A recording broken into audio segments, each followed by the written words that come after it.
Hola, amigas y amigos. Qué gusto que nos encontremos otra semana más aquí en Compañía de Jesús en Misión Voces Apostólicas. En este espacio nosotros nos conectamos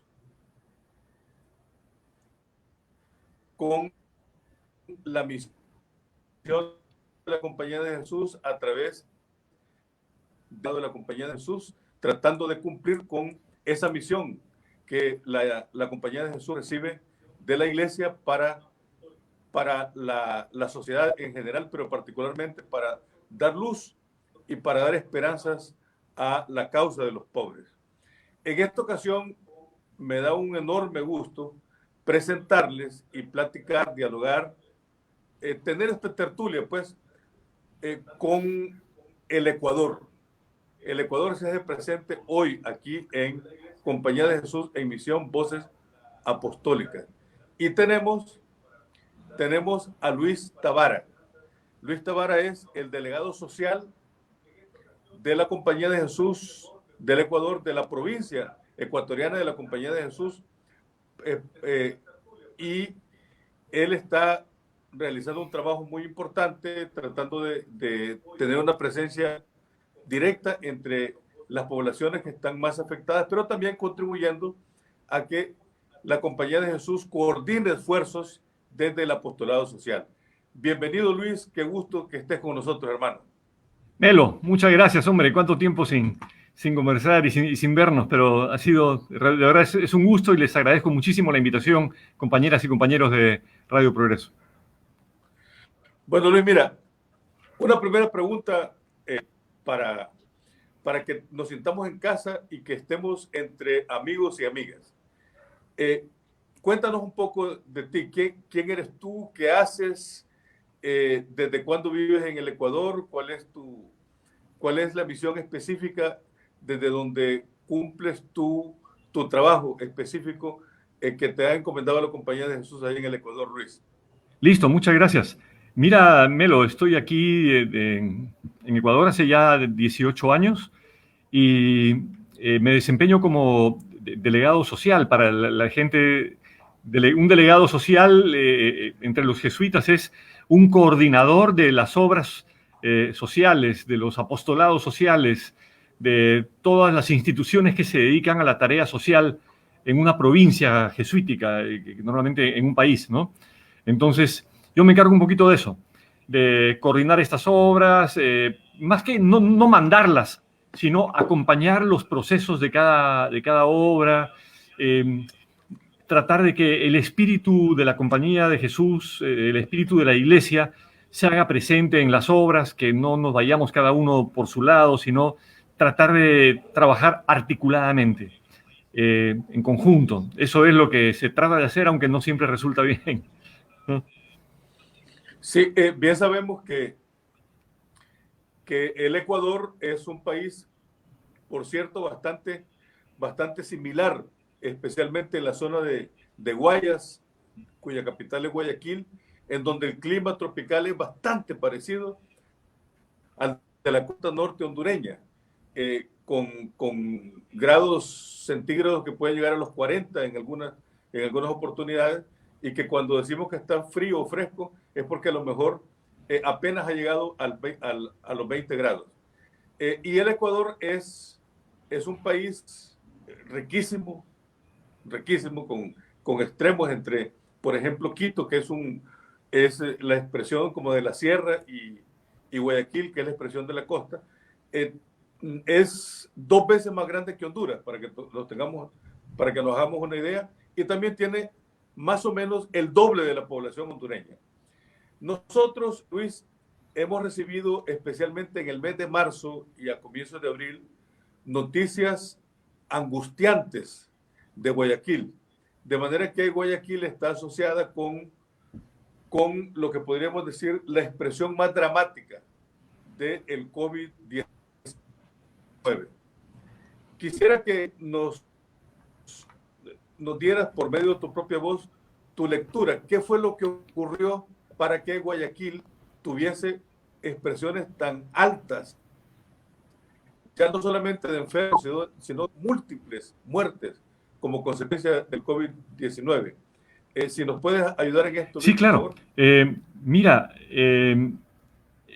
aquí en Ecuador y en particular en la ciudad donde vivo, en Guayaquil, que efectivamente pues estamos en este calor, tú puedes ver en la pantalla, creo que puedes ver el lugar donde yo estoy, es una casa de bambú, ¿no? Es una casa toda de caña, de bambú, por el calor que hace, es la mejor manera de vivir fresquitos, porque no me alcanza para tener aire acondicionado, ¿no? Entonces, en esta ciudad calurosa tuvimos esa horrible explosión del coronavirus. Mira, lo que, lo que, la mejor referencia, la mejor idea para contar qué pasó aquí es, no sé si alguna vez has ido a una película de terror. Has visto en la televisión o en el cine una película de terror. Eso era lo que vivíamos en Guayaquil, una película de terror. Es decir, salías a la calle en algunas semanas y te podías encontrar mientras ibas caminando por la vereda con gente muerta. Gente que había tratado de llamar en algunos momentos previos o días anteriores a los servicios de salud para ver si alguien podía darle alguna ayuda, y todos los centros de salud estaban abarrotados, no tenían medicinas. Los médicos, las enfermeras, los auxiliares de enfermería fueron enviados a primera línea de batalla sin armas, sin instrumentos, sin mascarillas, sin guantes, sin trajes de bioseguridad, y más o menos un 40% del personal sanitario se contagió también. Entonces, todo esto debido a un Estado, el Estado ecuatoriano, que a través de dos gobiernos, el final del gobierno del anterior presidente Rafael Correa y este gobierno del presidente Lenín Moreno, habían decidido rebajar y rebajar y rebajar cada vez más el presupuesto de la salud, a tal punto que incluso llegaron a neutralizarse y dejar sin trabajo a los equipos encargados del seguimiento de epidemias, ¿no? Hay un instituto famoso, el Pérez Izquieta, que era el responsable de hacer seguimiento a todos los riesgos a la salud de la población. Este fue prácticamente eliminado del presupuesto nacional hace ya como 5 años, ¿no? Entonces, en temas de salud, el Ecuador era un país a la deriva, porque además el Fondo Monetario Internacional, el FMI, como condición para hacer préstamos nuevos al Ecuador, le había puesto que tenía que deshacerse de administración pública, lo que ellos llaman el ajuste estructural, ¿no? Entonces, uno de los paganos, uno de los sectores que más rápidamente comenzó a ser desactivado y desarticulado fue el sector salud, la expulsión de miles de médicos. Fíjate qué paradojas del destino. Justo antes, un poquito antes de la pandemia, teníamos aquí 400 médicos cubanos, ¿no? Que se podrá decir cualquier cosa de los cubanos, menos de que no saben de medicina, ¿ya? Pero a estos 400, un poquito antes de la pandemia, le dicen, bueno, ya no los queremos más, rescindimos sus contratos, se vuelven ustedes a su casa, ¿no? Y en eso llega la pandemia. Y así, junto con ellos, se fueron echando a muchísimos médicos y enfermeras más, quitando todas las medicinas, toda la salud, los stocks, los aprovisionamientos. Entonces, llega la pandemia y no había ni médicos, ni medicinas, ni hospitales en ninguna capacidad de atención. La gente quiere ir a los hospitales, se huelga a los hospitales cierran las puertas y la gente comienza a morirse en las puertas de los hospitales, ¿no? Ni siquiera adentro, en las puertas de los hospitales.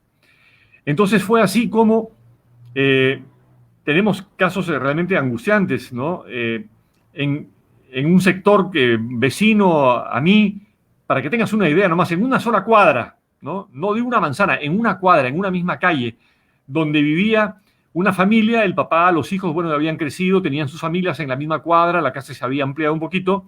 En esa familia murieron 11 personas. Para que tengamos una idea de la magnitud de eso, ¿no?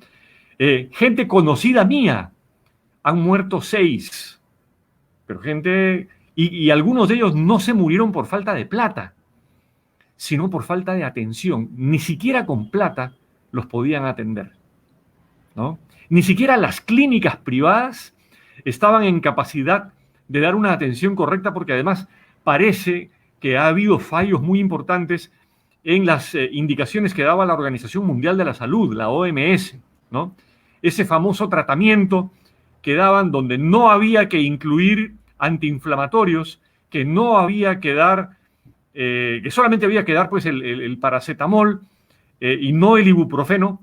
Parece que eso ha sido muy cuestionado, porque cuando aquí comenzó a salvarse la gente, se comenzó a salvar cuando comenzamos recién a tratar el COVID como si fuera una gripe fuerte, es decir, con antiinflamatorios, con antigripales. Así nos hemos hablado. A mí, a este servidor, le dio el COVID también. Yo ya pasé por el coronavirus y lo pasé en esta casa que estás viendo, mi casita de caña. Y ¿cómo? Pues chupando limón por las mañanas, por las tardes y por la noche, tomando aspirina, tomando vitamina B, manteniéndome activo. La peleé, me duró 5 días, ¿no? Y salí. Entonces, así como yo, en mi cuadra vivimos 5 familias. Las 5 familias se contagiaron, una detrás de la otra, ¿no? Y también interesante, a cada persona el COVID le da de una manera diferente. El COVID es un poco como esa figura del mal espíritu que pone San Ignacio en los ejercicios, ¿no? Ese enemigo que está rodeando una fortaleza y ve por qué lado está la fortaleza débil y por ahí la ataca. Igualito es el COVID. Te ataca por el lado más débil que tienes, ¿no? Entonces, la gente ha sufrido mucho.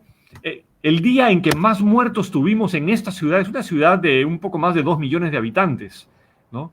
Tuvimos 498 muertos ese día en las calles. 498. Ponte tú a contar las 3 semanas que estuvimos más o menos a ese ritmo para que veas tú la tragedia que eso ha significado en este país. Es impactante, Luis, lo que estás contando. Y además, el COVID ha atacado justamente por la parte más débil de la fortaleza, que ha sido ese proceso de abandono de las políticas públicas en salud, o dicho de otra manera, por esos procesos de abandono por las privatizaciones y luego también por la situación de fragilidad en la salud de la población. ¿Qué ha pasado, Luis, entre abril y hoy, el mes de junio, para que tengamos una drástica reducción de las consecuencias del COVID en Guayaquil? ¿Qué es lo que ha pasado? ¿Cuáles son los factores, además de haber dado con algún tipo de tratamiento como el que tú adviertes, pero qué otros factores están presentes ahí para poder explicar el cambio? ¿Qué es lo que provocó? ¿Qué factores provocaron ese cambio entre lo dramático de marzo y abril y la disminución notable en este momento que estamos hablando, Luis? Sí, es una buena pregunta porque Guayaquil presenta también uno de los gráficos más raros, más extraños que se hayan visto en la historia de las epidemiologías, por lo menos en América Latina, ¿no? Porque es una curva que va derechito hacia arriba, ¿sí? Es un pico muy, muy vertical y tan pronto llega a la cumbre, inmediatamente comienza otra bajada igual de vertical, ¿verdad? O sea, subió muy rápidamente, muy alto, una gran destrucción, pero también a las 3 semanas ya estaba todo tranquilo, ¿no? Como está en este momento, está todo muy tranquilo. Hace días que no se muere nadie aquí en Guayaquil de COVID, ¿no? A ver, son varios elementos los que hay que tomar en consideración. El primero es que fue tan brutal, fue tan a lo bestia el contagio, que los epidemiólogos consideran que posiblemente el 60% de la población de Guayaquil ya se infectó. Ya nos infectamos, ¿no? Con lo cual se viene a producir aquello que algunos están dando en llamar la inmunidad del rebaño. Es decir, ese 60% que ya está infectado bloquea, sirve como de guardabarreras, sirve como de cortafuegos a la expansión del COVID para que quienes no se han infectado ya no se infecten. Eso es muy posible que haya sucedido. Solamente que el precio que hemos pagado ha sido muy alto, ¿no? El costo de miles y miles de vidas que se hubieran podido salvar no pasó así. Muy bien. Entonces ahí tenemos como una primera explicación. La segunda explicación es que luego de las primeras 2 semanas en que la gente se moría sin remedio, el sector que intervino no fue el sector público, porque no tenía la capacidad de hacerlo. Perdóname la expresión, tengo un amigo periodista, pero que tú también lo conoces, él fue en sus tiempos director de Radio La Luna, ¿te acuerdas de Lucho Dávila? ¿No? Claro, él estuvo en ALER mucho tiempo. Conversando con él al principio de esto, le decía, oye Lucho, entonces yo le preguntaba, ¿qué pasó? El coronavirus cogió al gobierno con los pantalones abajo. Y él me respondió, no, tocayo, lo que pasa es que el coronavirus cogió al gobierno sin pantalones. Entonces, a pesar de lo un poquito grosera que puede ser esa expresión, pero eso grafica bien la situación. El gobierno no tenía los medios, ni uno, ¿no? Entonces, lo que hace el gobierno, cuando ya se ve perdida la situación, es acudir a recibir, a dialogar a empresarios, gente de la sociedad civil, gente, la verdad, aquí serían pues demócratas, los social cristianos, ¿no? Un poco la gente de la derecha, con mucha capacidad de gestión, en concreto el exalcalde Jaime Nebot. Entonces llega él con una señora que había sido presidenta de la Cámara de Comercio de Guayaquil y le dicen, tenemos un plan. El plan es, no hay medicinas, muy bien, tampoco se pueden conseguir en este momento porque en el mercado internacional no existen, está abarrotado, muy bien, importemos los insumos para producir esas medicinas aquí y produzcámoslas como medicinas genéricas y comienzan a hacer eso. Entonces, rapidito, en 3, 4 días, se traen de muchos lados, de países vecinos incluso, componentes químicos para producir aquí las medicinas, las producen en gran escala y comienza la distribución de las medicinas que eran necesarias, ¿no? En segundo plano, o en tercero más bien, para seguir una secuencia, comienzan a habilitar espacios públicos municipales, no del gobierno central, sino municipales, para la atención del COVID. Y entonces hay lugares, centros de convenciones, espacios deportivos, que los convierten en lugares que rápidamente son abastecidos y entonces ahí ya se comienza a frenar. Pero ojo, el frenazo de la pandemia es más o menos al final de la 3ª semana, ya con tanto desastre, con tantos muertos.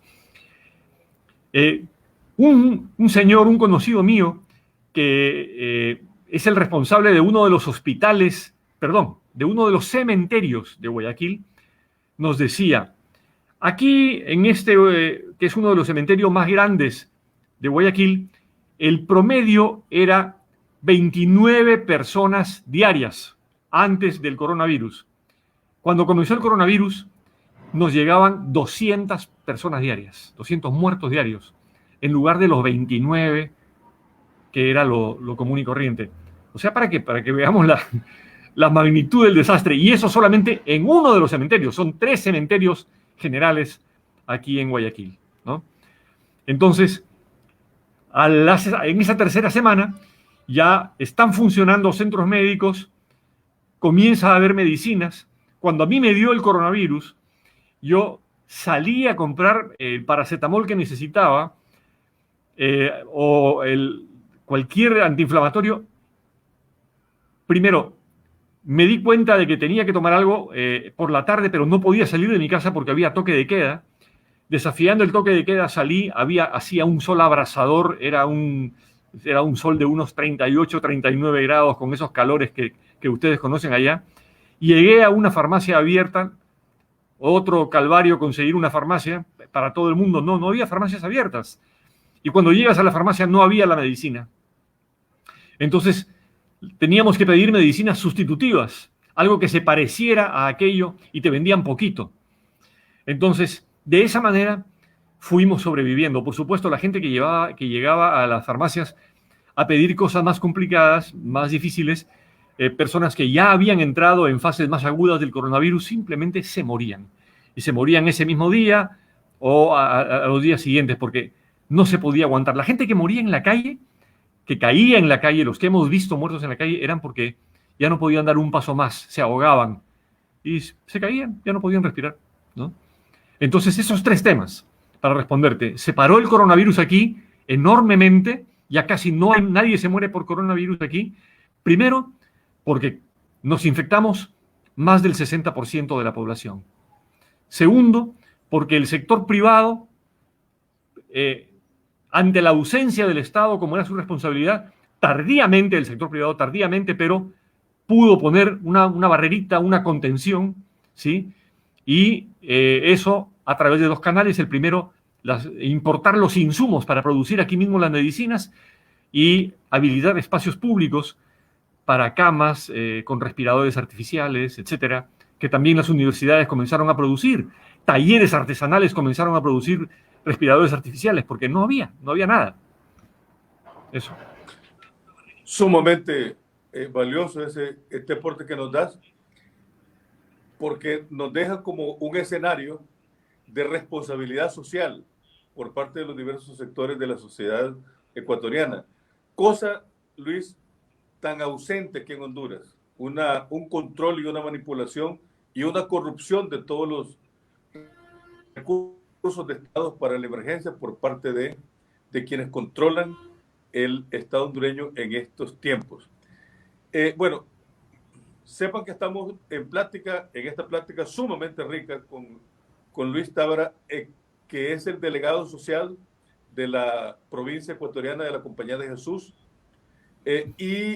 Estamos hablando desde aquí, desde Honduras, desde Radio Progreso, con su casa que tiene de fondo el bambú, que es lo que permite que estemos comunicándonos y platicando con algo de fresco en estas ciudades que son tan calurosas. El Ecuador es el doble tamaño de Honduras, también tiene el doble de la población.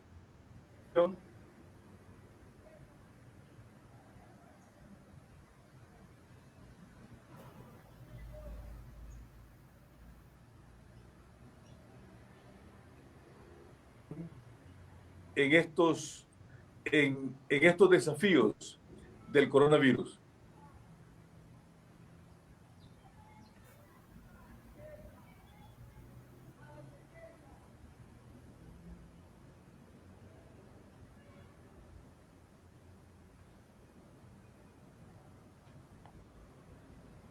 Hola, estamos retomando entonces, ahora sí ya nos escuchamos. Estamos retomando la plática con Luis Tábara, que como dije es el delegado social de la Compañía de Jesús en el Ecuador. Y la pregunta que quiero que nos ayudes es, la Compañía de Jesús, ¿cómo se sitúa? ¿Cuál ha sido la respuesta? ¿Cuál está siendo la respuesta de la Compañía de Jesús ante los desafíos del COVID en el Ecuador, Luis? Ok. Mira, ante la tragedia, nosotros aquí en la Compañía de Jesús, en la provincia ecuatoriana de los jesuitas, tenemos centros médicos, ¿no? Tenemos centros médicos en Quito, en Guayaquil, en Manta, en Portoviejo, ¿no? Entonces, lo primero fue atender a la gente. Ahora, ¿perdón? Parece que tenemos dificultades. ¿Ya? ¿Tú me dices cuándo puedo continuar, por favor? ¿Puedo continuar hablando? ¿Sí? ¿Sí me escuchas? Entonces, la Compañía de Jesús tiene algunos centros médicos aquí y entonces con esos centros médicos estuvimos atendiendo hasta donde pudimos. Pero llegó un momento en que la avalancha de gente era tan grande y tan grande el peligro en que se ponía al personal médico, porque teníamos a nuestros médicos aquí en los centros de salud, 8 centros de salud, eh, sin, no solamente sin medicina, sino sin la protección personal, ¿no? Sin mascarillas, sin trajes de bioseguridad, y este virus pues es contagiosísimo. Entonces, lamentablemente, en un momento tuvimos que cerrar los centros médicos y optar por la telemedicina. Entonces, nuestros centros de salud jesuitas pusimos avisos por todos lados para que todos los que estuvieran con síntomas de COVID pudieran llamar a tal teléfono o a tal otro, y de esa manera se iba atendiendo a la gente por videollamadas o por llamadas directas. De hecho, cuando a este servidor le dio el coronavirus, cuando pasé por esa experiencia, eso fue lo que hice. Llamé a un centro de salud jesuita, al de Solanda en Quito, y allí pedí ayuda, pero la forma como salíamos en ese tiempo de la enfermedad, los que no podíamos ir presencialmente a un centro de salud, fue a través de la telemedicina. Eso fue lo que hicimos. En segundo lugar, es que el problema grave que apareció fue el toque de queda. Un toque de queda que el quédate en tu casa famoso, no se podía salir a la calle, y nuestra población es una población que vive del día a día. Aquí no tenemos una población empleada con sueldos que te recibas a fin de mes, sino que más del 70% de la población vive de lo que ese día pueda conseguir mediante su trabajo, o la venta de comida, o la venta de cositas, siendo ambulantes en las calles o lo que fuera. Entonces, si tú tienes al 70% de la población que ese día no puede salir a la calle a trabajar, ese día no va a tener que comer. Y eso fue lo que pasó. La gente comenzó a dejar de comer, y entonces lo que hizo la iglesia en Guayaquil y también la Compañía de Jesús, sobre todo a partir de Hogar de Cristo, fue salir a recoger alimentos en distintas empresas, otras empresas también que llevaban los alimentos a depósitos del banco de alimentos que tiene la Arquidiócesis de Guayaquil, y de ahí salían las caravanas organizadas a los distintos sectores populares para el reparto de las canastas familiares, las canastas de alimentos. De esa manera, si bien la población continuó todavía pasando hambre, porque no es que las canastas solucionaron el problema del hambre, pero el hambre fue un poco menos, ¿no? Y la gente pudo aguantar y resistir. Y lamentablemente, la otra forma en que la gente pudo comer fue quebrando el toque de queda. Muchísima gente en Guayaquil no obedeció el toque de queda y siguió saliendo a la calle a ganarse la vida con lo que pudiera, porque si se quedaban en casa se morían igual, no de coronavirus, sino de hambre, ¿no? Así que, en síntesis, el trabajo nuestro fue a nivel médico, los centros de salud, al principio presenciales, cuando todo eso reventó, ya no se pudo más. Entonces fue la telemedicina, que sí funcionó. Hemos descubierto muy buenas prácticas que no conocíamos en telemedicina, y la distribución de víveres, ¿no? Con el apoyo de todo esto, nuevamente, de las empresas y del sector privado. Me llama mucho la atención lo que cuentas, Melo, de la realidad de ustedes allá en Honduras, de un sector privado con muy poca responsabilidad social, con poco sentido social. Aquí es un poco diferente, ¿no? Aquí los temas de voluntariado, de apoyo a los sectores más necesitados, eso sí llama la atención y sí jala, sí concita la ayuda de los sectores privados. Después, políticamente podemos tener opiniones distintas y tener proyectos de país distintos, es verdad. Pero en emergencias como esta, el sector privado se portó decentemente. Y esto marca una enorme diferencia entre el Ecuador con la situación política, empresarial y económica de Honduras. ¿Para dónde va el Ecuador?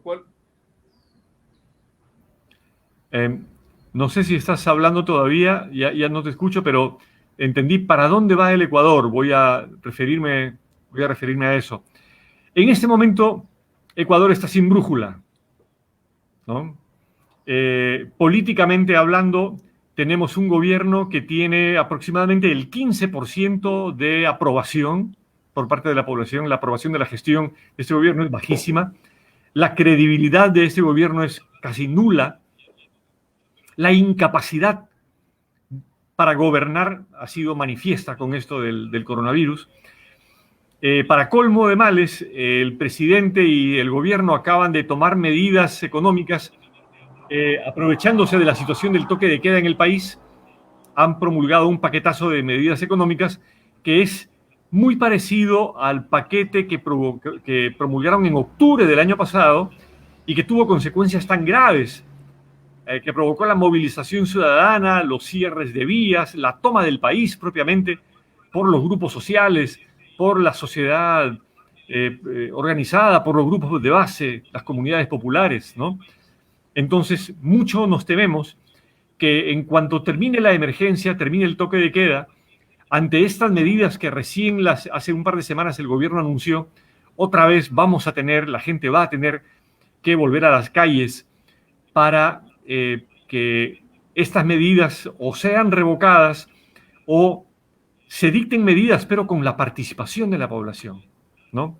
Porque hasta este momento lo que tenemos es un grupo, perdonen, de tecnócratas y también de corruptos, como acaba de demostrarse, ¿no? Hace 2 días metieron preso ni más ni menos que al prefecto de la provincia del Guayas, imagínate tú, ¿no? A congresistas metidos en la corrupción, aprovechándose de la adquisición de los insumos básicos que se necesitaban para combatir la pandemia, han estado poniendo sobreprecios a todo eso y llenándose los bolsillos, nuestras autoridades. Entonces, nadie cree hoy día en ellas, nadie cree en eso. Por eso te digo que estamos sin brújula. Sin embargo, no somos un barco sin rumbo. Creemos que Dios está al mando. Creemos que nuestro capitán es el Señor Jesús, ¿no? La fe del pueblo ecuatoriano, la fe cristiana, donde tenemos tanto católicos como evangélicos, por eso digo, la fe cristiana de la gente es mayoritaria en este pueblo. Y nosotros desde esa fe no podemos sentir que estamos totalmente abandonados. Sí tenemos un Señor, un Dios, Jesús, que nos acompaña y tenemos que ir descubriendo hacia dónde nos guía. Por lo pronto lo que sabemos es que el marco que hay que seguir es el de la solidaridad, el del diálogo, el del compartir, el del permanecer unidos, la unidad del pueblo. Solamente con esta unidad del pueblo, con la solidaridad, con el interesarnos los unos por los otros, el poder participar, el exigir nuestro derecho a participar y a decidir en aquellos temas que afectan a la vida, al futuro y a la salud de la población, ¿no? En eso tenemos que mantenernos firmes y eso es en lo que queremos exigir para que este gobierno se termine lo más pronto posible y podamos sacar adelante un proyecto realmente popular donde la vida de los pobres se transforme en una vida en abundancia y no en la sobrevivencia absurda que hemos visto hasta estos días. Bien, y ahí es donde tú pones evidentemente tu esperanza. Tú eres un sobreviviente del COVID-19. Por lo tanto, tienes una vida que se te sigue regalando. ¿Y dónde quieres seguir poniendo tu fuerza, Luis, hoy que vives agradecido con esta vida que te sigue dando el Señor, el Dios de nuestra vida? Sí, mi fuerza, la verdad, ya sabes cuál es, mi fuerza es Dios, ¿no? Mi fuerza en este momento viene de Él.